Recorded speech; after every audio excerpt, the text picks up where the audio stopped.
Good morning. Magluto tayo ng sinabawang isda. Sama-samahin na natin yan.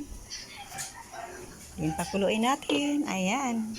Luya, bawang, sibuyas, at sili. Ayan ang aking ihalong isda, guys. Tulingan. So, sobrang mahal ng isda na yan. 1 kilo ay 260. Para mahinayang ka na tanggalin yung hasang, no? Parang gusto mo lang isama. Haluan ko yan ng malunggay. Ayan guys, ang malunggay. Kumuha tayo. Ayan. Kunting ano lang, dahon ang ihalo natin. Ito lang.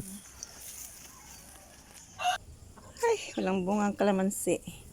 Haluan ko sana ng kalamansi. Sinabaw na isda. Ito lang guys, nakita ko. Ubus na. Nakuha nga ito ng mga anak ko. Hindi ko alam. Isa lang. Ito na lang, haluan natin sili. Muha tayo sili. Haluan natin sinabaw. Dagdag sa siling haba. Siling haba. Ang aga ng lola magluto. Nagutom ang lola, guys. Yeah, ito na guys. Oh, halo ko lang yung kunti. Ayan, mahilig mga tao ito sa sili. Ayan, hugasan ko na. Lagay natin. Ayan, budburan natin ng seasoning. Ayan. Para masarap. Kunti lang kasi lalagyan pa natin ng asin yan. Ayan. Kumulo ng tubig. Lagyan natin ng isda at ating pakuluin yan. Kulit natin ang malunggay. Ayan guys, ang ating malunggay. Ang taba ng mga hibla ng malunggay natin. Nugasan ko na yan guys. Kasi natin, ayan natin isa-isahin. Ayan natin mga dahon. Lagyan natin ng asin.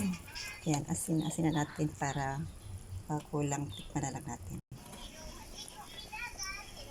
Sarap. Tama na sa lasa. Lagyan natin ang malunggay. Na, okay na to. Ating mga kaibigan, kain na tayo. Thank you for watching. Ayan ang ating masarap na ulam ngayong umaga. Sa may sabaw at malunggay. Tulingan yan. Presko na isda. Pag umaga, presko pa talaga. Bye-bye.